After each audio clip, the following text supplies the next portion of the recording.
Cina itu tidak ikut IMF dan tidak ada hubungan dengan World Bank di awal tahun 90-an. Sewaktu menyalakan engine ekonominya, mereka menjalankan strategi Tiananmen Papers. Apa itu strategi Tiananmen Papers? Sebentar kita jelaskan. Boleh kita lanjut dulu dengan pertanyaan lagi? Sekarang kembali ke Trump. Trump dapat dana 2,2 triliun dolar dan Fed bersiap meluncurkan dana talangan tersebut. Dari mana ya dana tersebut? Kita semua tahu bank sentral adalah a lender of a last resort. Apa artinya lender of last resort? Dari mana ya bank sentral tadi uangnya?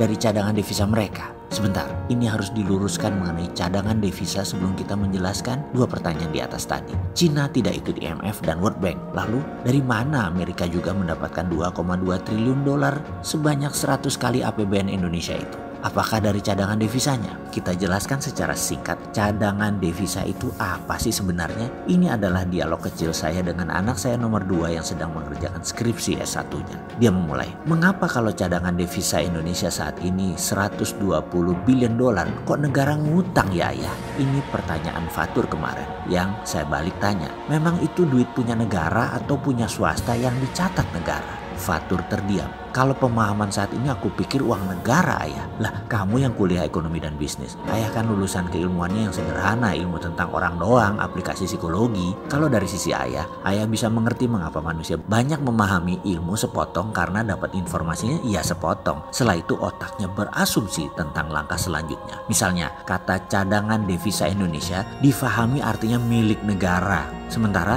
di BI kesannya ada uang 120 billion milik Indonesia. Bener deh, kalau ada uang 120 billion di tangan BI, nggak mungkin rupiah jebol ke 16.500-an seperti saat ini. Indonesia itu bergantung impor pangan dan impor bahan bakar migas. Dosisnya parah, 60% kebutuhan bahan bakar kita impor. Kalau pangan mungkin sampai 30% kebutuhan nasional importnya dan terus trennya naik. Ini gagal pemerintahnya ya ayah? Fatur bertanya. Oh enggak mas, beda gagal sama tidak mengerjakan atau tidak paham. Demikian saya mulai sontoloyo. Jadi rupiah bagaimana ke depannya untuk menahan jatuhnya rupiah? Nah, anak kecil seperti Fatur mulai peduli otaknya. Negara saja nggak pernah nanya beginian dalam otak mereka. Kalau negara memikirkan serius, rasanya selesai, pasti jadi kuat ekonomi dan rupiahnya. Kecuali lemah ini memang maunya mereka supaya dolar jadi 18.000 misalnya, karena strategi ekonomi nasional supaya daya saing ekspor naik. Ya bisa juga, kita lihat saja hasilnya nanti. Ini karena strategi atau karena kegeblekan mengelola negara. Kalau 120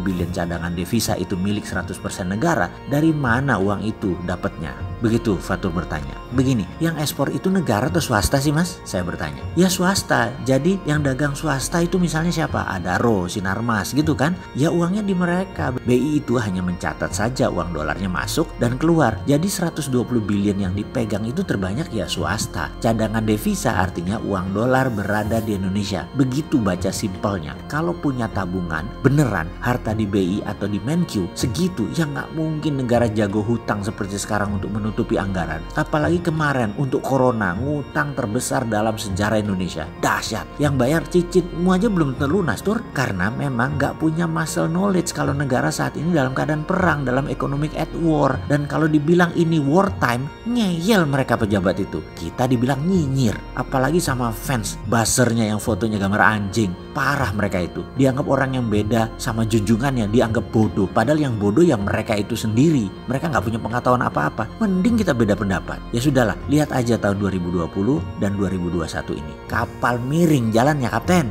Lalu bagaimana membuat rupiah menguat ayah? Demikian Fatur balik bertanya ke awal. Saya jawab, ada cara perlahan, ada cara cepat. Cara perlahan lebih benar dan kuat. Karena bukan cara pemadam kebakaran. Dan cara cepat bukan intervensi pasar seperti buang garam ke laut itu namanya. Pertama kita petakan kemana dolar keluar setiap harinya. Beli BBM dan beli pangan oleh negara. Beli bahan baku produksi dan import barang dagangan konsumtif itu swasta. Itu dana yang butuh dolar harian yang terbesar. Mungkin 95% lari dolarnya ya ke hal itu. Jadi kita mulai dari BBM. Bagaimana supaya kita tidak impor BBM? Nah ini kita membangun yang namanya strategi nasional untuk energi. Strategi nasional 10 tahun ke depan. Kalau saat ini lucu, malah disiapkan menyiapkan refinery pemurnian minyak yang dimana pikirannya adalah bahan mentahnya impor. Otaknya impor terus. Hebatnya lagi, gak dibangun-bangun kilang minyak tersebut. Hingga sampai saat ini kita impor BBM jadi, bukan crude. Kebijakan nasional bahwa Pertamina satu-satunya perusahaan yang boleh jual beli minyak itu harus diubah. Semua swasta nasional boleh. Negara memajakin saja. Saat ini Pertamina lembaga yang sangat tidak efisien dibandingkan dengan Petronas yang sumber bahan bakunya 1/10 Indonesia. Profitnya lebih bagus dari Pertamina. Jadi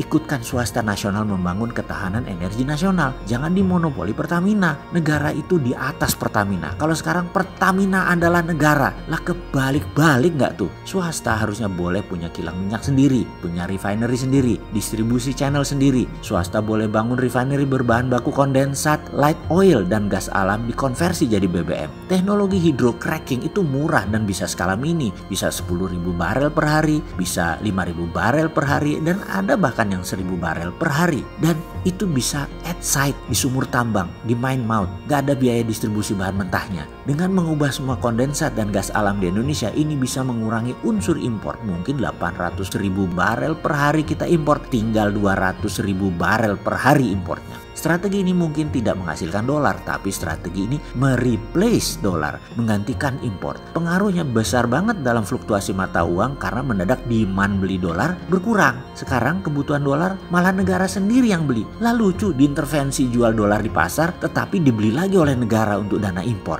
Fatur mantuk-mantuk kepalanya, lalu dia bertanya, "Lalu ayah, semua ini sudah bicara ke pejabat negara?" Saya jawab, "Gak pernah berhenti ayah mencintai negeri ini, Tur. Solusi ini sudah berkali-kali ayah usulkan dan terus akan ayah usulkan. Gak ada bencinya ayah sama negara ini, termasuk pemimpinnya. Namun kalau gak didengar mau ngomong apa? Tapi jangan takut, ayah terus bunyi hanya untuk membuktikan kita berkontribusi. Yang mencatat bukan kita, Tur, nanti turunan kita yang melihat, anak cucu cicit kita yang melihat. Kita pejuang, kita sudah melakukan semampu kita walau itu tidak menghasilkan apa-apa dan kita tidak berharap apa-apa kecuali yang terbaik buat bangsa." Itulah dialog singkat saya yang semoga sahabat mulai memahami pertanyaan di awal. Apakah Cina membangun negaranya pakai surplus perdagangan cadangan devisanya? Jawabannya tidak, karena waktu mereka memulai membangun tahun 1989 di awalnya, di mana Deng Xiaoping saat itu berkuasa, mereka tidak punya uang sama sekali dan tidak ngutang seperti Indonesia. Apa pakai FDI, Foreign Direct Investment seperti kita? Ya enggak lah, siapa yang mau invest di negara komunis otoriter di tahun 90-an itu? Lalu pakai apa? Mereka bangun pakai MMT. Gurunya para politbiro Cina adalah Michael Hudson, guru besar dari Missouri University yang mengajarkan MMT di Peking University. Termasuk Xi Jinping, presiden seumur hidup Cina dan pemimpin PKC Cina saat ini adalah murid beliau. Oke, sebentar, sudah mulai paham kan? Apa masih mau dijelaskan lagi? Kalau Amerika bagaimana? Lah kok panjang ini?